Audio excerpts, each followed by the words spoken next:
दोस्तों ये एपिसोड शुरू करने से पहले आपको बता दूं कि आर्क का अभी पहला सीजन चल रहा है जिसमें 12 एपिसोड्स है। ये वाला जो अभी हम एक्सप्लेन कर रहे हैं ये एपिसोड 9 है। अब रहते हैं 3 एपिसोड्स। ये पूरा सीजन एक साथ रिलीज नहीं होता, हर एपिसोड कुछ दिन बाद रिलीज होता है। ये एपिसोड 9 है और एपिसोड 10 भी रिलीज हो चुका है। खैर यहाँ तक तो हमने जल्दी एक्सप्लेन कर दी है, मगर बाकी के जो एपिसोड्स आएंगे उसमें कुछ दिन का गैप आ सकता है। ये हमारी वजह से नहीं होगा, बल्कि वो एक एक एपिसोड रिलीज होता है, वो भी कुछ दिन के बाद। वैसे भी काफी कहानी तो अब हमें पता चल चुकी है। दूसरी बात ये कि इसके और भी सीजन्स आने वाले हैं, मगर इसकी जो प्रोडक्शन कंपनी है उसने अभी तक ये अनाउंस नहीं किया। खैर इनके व्यूअर्स के रेटिंग्स अच्छे थे, उम्मीद है कि इसके और सीजन्स जल्दी आएंगे। ये सब उन पर डिपेंड करता है कि वो कभी से रिलीज करते हैं, और रिलीज होते ही हम इसे एक्सप्लेन जरूर करेंगे। आने वाले दिनों में कुछ नए सीरीज पर काम चल रहा है, तो चैनल के साथ जुड़े रहिए। चलिए अब इस कहानी को आगे बढ़ाते हैं। तो हुआ कुछ यूं था कि FTL एक्टिवेट किया गया, मगर कुछ टेक्निकल खराबियों की वजह से वो सही से काम नहीं कर रहा था। इसलिए ट्रस्ट, ईवा और इलिशिया ने उसे वापस से बंद कर दिया। अब वो दोबारा से चार्ज हो रहा है।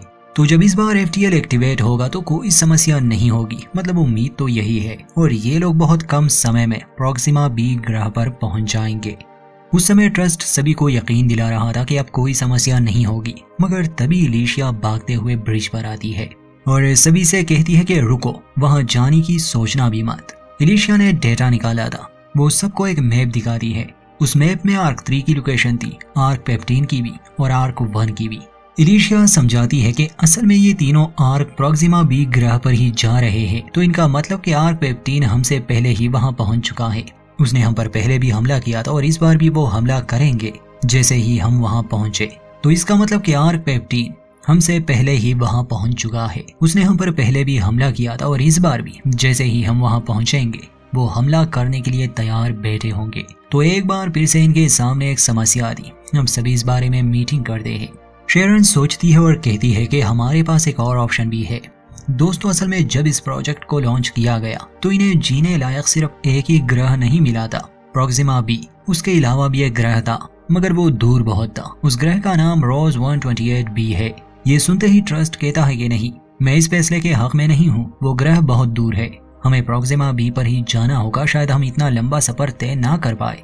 जेम्स एक बार फिर से ट्रस्ट की बदतमीजी करता है। खैर ये लोग जब ट्रस्ट की बात नहीं मान रहे थे तो ट्रस्ट उन्हें कुछ दिखाता है। ये एक शील्ड था जो FTL की मदद से ये बना सकते थे। तो अगर ये लोग प्रोक्सिमा B ग्रह पर पहुंच जाए और आर्क 15 वाले इन पर हमला करने की कोशिश भी करें तो इनके पास खुद को बचाने के लिए एक शील्ड होगी जिससे ये खुद को सुरक्षित रख पाएंगे। मगर ये शील्ड बस एक थियरी थी जिसे अभी तक टेस्ट नहीं किया गया था और शेरन को इस पर भरोसा भी नहीं था। सभी लोग शेरन का साथ देते हैं, ट्रस्ट और उसकी पत्नी का नहीं। इसलिए दोनों को गुस्सा आता है और ट्रस्ट सिस्टम को लॉक कर देता है, क्योंकि ये शिप उसी का बनाया हुआ था तो उसने पहले से ही तैयारी कर ली थी। वो कहता है कि जब तक तुम सबका इरादा बदल ना जाए तब तक सिस्टम पर ये कोड रहेगा। ये कहकर ट्रस्ट और हेलन वहां से चले जाते हैं। अब क्रू के बीच टेंशन बढ़ने वाली थी, क्योंकि या तो इन लोगों को लंबा सफर तय करना होगा रोज ग्रह पर जाने के लिए, या बस कुछ ही दिन में ये पहुंच सकते हैं प्रोक्सिमा B पर। खैर कैफेटेरिया में हमें ईवा और जेम्स दिखाए जाते हैं। जेम्स आता है और ईवा के पास बैठ जाता है। ईवा पूछती है कि मुझे लगा तुम अब मुझसे बात नहीं करोगे क्योंकि मैंने तुम्हें वो इलाज वाली बात जो बताई। मगर जेम्स कहता है कि हम दोस्त थे और दोस्त एक दूसरे के साथ कॉफी पीते हैं। मगर सच तो ये था कि ये दोनों एक दूसरे को पसंद करने लगे थे। ब्रिज पर शेरन ने इलिशिया को ये काम दिया था कि वो ट्रस्ट के उस कोड को तोड़ दे। शेरन ट्रस्ट को ब्रिज पर बुलाती है और उसे कहती है कि अच्छा यही होगा, आप हमारे फैसले का साथ दे और सिक्योरिटी कोड को हटाए। मगर ट्रस्ट कहता है कि मैं ऐसा नहीं करने वाला और इसी में सबकी भलाई है। शेरन इलिशिया को बुलाती है, वो चंद मिनट्स में ही सिक्योरिटी को हटा देती है। ये देखकर ट्रस्ट को गुस्सा तो बहुत आया था, मगर वो कुछ कर नहीं सकता था। शेरन उसे कहती है कि अब हमें आपकी जरूरत नहीं, आप बस एक मुसाफिर की तरह है। आप इस शिप पर रह सकते हैं मगर कोई फैसला नहीं ले सकते। ये सुनते ही ट्रस्ट गुस्से में कहता है कि ये मेरा शिप है, मगर शेरन उसे कहती है कि नहीं, ये हमारी शिप है।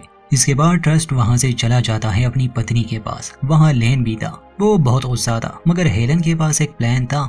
वहां शेरन ब्रिज से अनाउंसमेंट करती है कि FTL चार्ज हो चुका है, हम प्रोक्सिमा B नहीं जा रहे क्योंकि वहां आर्क 15 पहले से ही मौजूद होगा। वो हम पर हमला कर सकते हैं। रिस्क लेने से अच्छा है हम लंबा रास्ता ले और रॉस ग्रह पर चले जाए। जेम्स शेरन को हौसला देता है कि वो सही फैसला लेगी। इसी के साथ एफटीएल को एक्टिवेट किया जाता है। आर्क शिप एक्सप्रेस बबल में बंद हो गया और रॉस ग्रह की तरफ ये लोग अपना सफर शुरू करते हैं। हालांकि दिल ही दिल में जेम्स इस फैसले से खुश नहीं था, वो काफी दुखी हो जाता है। ईवा उसे हौसला देती है। जेम्स के पास इतना समय नहीं था, मगर वो अपने फायदे के लिए बाकी लोगों की जान खतरे में नहीं डाल सकता था। असल में वो रॉस ग्रह बहुत दूर था, शायद इन्हें 2-3 साल लगने वाले थे और जेम्स की बीमारी काफी समय से है, तो ज्यादा से ज्यादा वो 1 साल ही जी पाएगा। मगर इस शिप पर ऐसे भी लोग थे जो इस फैसले से खुश नहीं थे, मतलब कि ट्रस्ट और उसकी पत्नी। वो अपनी चाल चलते हैं। ट्रस्ट की पत्नी हेलन बहुत चालाक थी। वो कुछ लोगों को अपनी तरफ करती है, जैसे लेन, केट, येलिना और खास तौर पर ईवा। ट्रस्ट खुद उससे बात करते हैं, उसकी तारीफ करते हैं। केट और लेन क्रू में बात फैला देते हैं कि शेरन का फैसला गलत है। अगर ये लोग प्रॉक्सिमा बी पर जाए तो इनके पास शील्ड है जिससे ये खुद को बचा सकते हैं, और रॉस ग्रह तक पहुंचने में तो सालों लग जाएंगे। ये एक डैमेज शिप पर है, शायद ये वहां पहुंच ही ना पाए और स्पेस में ही मर जाए। अब आहिस्ता आहिस्ता लोगों की सोच बदलने लगी। जैसे 2 क्रू मेंबर्स शेरन और जेम्स के पास आते हैं और कहते हैं कि आपका फैसला सही नहीं, आपने इस सफर को लंबा बनाया ताकि आप कैप्टन रहे और हम आपकी गुलामी करते रहे। ये सुनकर शेरन को बुरा लगता है। वो उन दोनों को जाने का कहती है, मगर वो इनसे लड़ने लगे। शेरन चूंकि एक क्लॉन है तो उसकी फाइट स्किल्स काफी अच्छी है, इसलिए जेम्स और शेरन दोनों को वही डेर कर देते हैं। इस फाइट में शेरन का सर जख्मी हो जाता है, इसलिए वो मेडवे में जाती है जहां सन उसका इलाज करती है। लेन मिलता है जेम्स से और वो उसे समझाता है कि शायद हमें ट्रस्ट की बात पर गौर करना चाहिए। अगर पृथ्वी के एक्सपेरिमेंट्स फेल हो गए तो इसका ये मतलब तो नहीं कि उसने जानबूझकर लोगों को ये बीमारी दी। मगर जेम्स अब भी शेरन का साथ देता है। आगे होता यह है कि येलिना फीलिक्स के पानी में ड्रग्स मिला देती है जिससे वो बेहोश हो गया। ईवा जेम्स के पानी में और केट शेरन के पानी में, क्योंकि ये सभी लोग अब ट्रस्ट का साथ देने वाले थे। बाकी क्रू तो शेरन की बात मानता था, इसलिए ये लोग उसे ही रास्ते से हटा देते हैं। अब इन्हें बेहोश और फिर एक रूम में बंद करने के बाद लेन कमांड संभालता है। वो शिप पर अनाउंस करता है कि हमने अपना फैसला बदल दिया, अब से मैं शिप का कैप्टन हूँ। हम रॉस ग्रह के बजाय प्रॉक्सिमा बी पर जा रहे हैं। लेन ईवा को एफटीएल एक्टिवेट करने को कहता है। ट्रस्ट और कुछ क्रू मेंबर्स लेन की काफी तारीफ करते हैं कि आपने सही फैसला लिया। वहाँ दूसरी तरफ जब शेरन, फीलिक्स और जेम्स को होश आता है तो वो बहुत गुस्सा थे, इसलिए भी कि उनसे कमांड छीना गया और इसलिए भी क्योंकि अब सभी लोगों की जान खतरे में है। इसमें कोई शक नहीं कि अब वो लोग रास्ता बदल रहे हैं। जेम्स काफी दुखी था। वो शेरन से अपनी बीमारी के बारे में कहता है, मगर शेरन उसे हौसला देती है। हेलन केट से मिलने आई थी। केट के पास काफी अच्छा गाना था। हेलन उससे इम्प्रेस हो जाती है, पूछती है कि ये सब तुम्हें कैसे मिला। तो केट कहती है कि मैं जहाँ भी जाती हूँ वहाँ दोस्त बना लेती हूँ। इसका मतलब कि इस केट चुड़ैल ने एंगस पर भी अपना जादू चलाया होगा। वो तो है ही टीनेजर, वो तो कहीं भी फिसल जाता है। जैसे कि इन दिनों वो केली के काफी करीब आ चुका है। मगर यहाँ केट के क्वार्टर में जब ट्रस्ट आता है तो हेलन को शक होने लगा कि दोनों का चक्कर है। इसलिए जाते जाते वो केट से मजाक में कहती है कि उस ग्रह पर पहुंचने से पहले अच्छा यही होगा तुम अपने लिए किसी साथी को चुन लो। वहाँ बायो शेल्टर में दिखाया जाता है कि केली का कम्युनिकेशन डिवाइस खराब हो चुका है। एंगस उसे नया लेने के लिए कहता है, जिस पर केली बताती है कि नहीं, ये आर्क 3 की आखिरी चीज है मेरे पास और इससे मेरी यादें जुड़ी है। जिस पर एंगस उसे एक इंजीनियर सजेस्ट करता है कि वो इसे ठीक कर सकता है। केली उसके पास अपना डिवाइस ले जाती है, मगर जैसे ही वो उसे रिपेयर करता है ये देखकर उसे हैरानी होती है कि वो डिवाइस आर्क 3 का नहीं बल्कि आर्क 15 का है। अब इससे पहले कि वो केली से इस बारे में पूछता, मासूम केली एक कातिल में बदल जाती है और उसे मार देती है, फिर उसकी लाश को स्पेस में फेंक देती है। यहाँ हम जान पाते हैं कि केली असल में आर्क 15 से है क्योंकि वो उनसे संपर्क करती है। अब तो आप समझ ही गए होंगे कि असल में केली शुरू से ही नाटक कर रही थी। उसका काम जासूसी करना था और इसमें वो सफल भी रही। अब आर्क 15 वालों को इनकी लोकेशन मिल चुकी है। वहाँ ट्रस्ट जाता है केट के रूम में, मगर इस बार ट्रस्ट उसे अपने करीब नहीं आने देता और कहता है कि मैं हेलन को धोखा नहीं दे सकता, वो मेरे लिए सब करती है। ये जानकर केट को गुस्सा आता है। वो ट्रस्ट को ब्लैकमेल करने की कोशिश भी करती है, मगर ट्रस्ट उसे वार्न करता है कि हेलन से दुश्मनी मोड़ लेना तुम्हारे लिए खतरनाक हो सकता है, इसलिए तुम अपनी हद में रहो। ये कहकर ट्रस्ट वहाँ से चला जाता है। अब केट को एहसास होता है कि उसने बुरे लोगों का साथ दिया। वहाँ बायो शेल्टर में जब केली आती है देखती है कि एंगस बहुत उदास है और वो उन सभी पौधों को काट रहा है। केली वजह पूछती है तो वो कहता है कि ये सब मैं इसलिए कर रहा हूँ ताकि वो शेरन को फिर से इंचार्ज बनाए, क्योंकि उसने हमेशा हमारे लिए सही फैसले किए। मगर केली उसे समझाती है कि मुझे ट्रस्ट के फैसलों पर भरोसा है और मैं चाहती हूँ कि तुम मुझ पर भरोसा करो। इससे एंगस थोड़ा शांत हो जाता है। मेडवे में दिखाया जाता है कि जख्मी आदमी को लाया गया था, उसे पेन किलर्स की जरूरत थी। उस कैबिनेट की चाबी सिर्फ केट के पास थी। ये कहानी तो आप जानते हैं, इसलिए केट आती है, वो पेन किलर्स निकालती है। मगर तभी सन का ध्यान जाता है कि वहाँ के सारे सिडेटिव्स गायब है। सन पूछती है कि इसका एक्सेस तो सिर्फ तुम्हारे पास है। केट कॉन्फेस करती है कि मुझसे गलती हो गई, वो मैंने ट्रस्ट को दिए। अब मुझे एहसास हुआ कि मुझे ऐसा नहीं करना चाहिए था, मैंने अपने कैप्टन को धोखा दिया। सन कहती है कि अगर ऐसा है तो हमें उसे बचाना चाहिए और ट्रस्ट के अगेंस्ट कुछ करना चाहिए। मगर केट कहती है कि असल में सारा खेल हेलन का है, वही ट्रस्ट को चलाती है। ब्रिज पर हम देखते हैं कि एफटीएल पूरी तरह से चार्ज हो चुका है।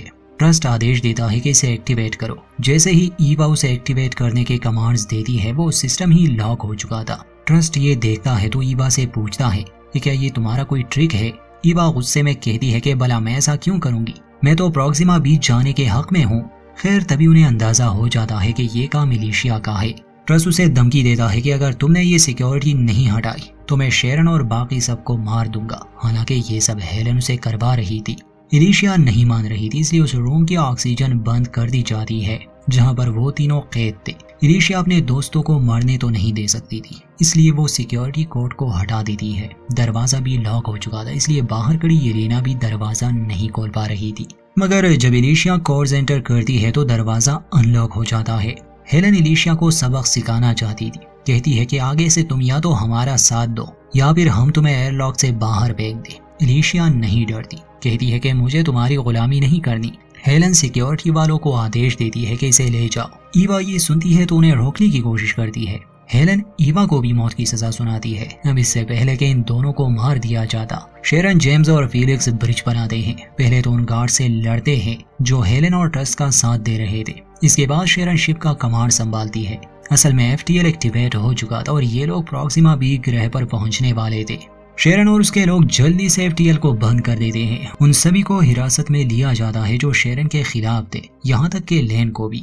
ईवा से पूछा जाता है कि आखिर तुमने ऐसा क्यों किया, तुमने उनका साथ क्यों दिया। अब इससे पहले कि वो कुछ बता पाती, शिप का अलार्म सिस्टम एक्टिवेट हो गया। ये लोग ब्रिज पर जाते हैं तो देखते हैं कि आर्क 15 शिप यहाँ पहुंच चुका है। वहाँ केली उस गार्ड को मार देती है जो उस रूम के बाहर खड़ा था जहाँ ट्रस्ट और उसके साथियों को रखा गया था। वो आर्क 15 से संपर्क करती है, कहती है कि मिस्टर ट्रस्ट आपसे कोई मिलना चाहता है। और यहीं पर इस एपिसोड का दी एंड। दोस्तों ये कहानी कंटिन्यू है। एपिसोड 10 आपको जल्दी मिल जाएगा, मगर बाकी के एपिसोड्स में कुछ दिन लगेंगे। अब यहाँ तक की कहानी आप याद रखिए। देखते हैं कि आर्क 15 में ऐसा क्या है और ये लोग किस ग्रह पर जाते हैं। क्या ये कहानी सिर्फ स्पेस में ही होगी या ये किसी प्लेनेट पर भी लैंड करेंगे, आने वाले एपिसोड्स में पता चलेगा। वीडियो अच्छी लगे तो लाइक करें, चैनल को सब्सक्राइब नहीं किया तो प्लीज कर दें।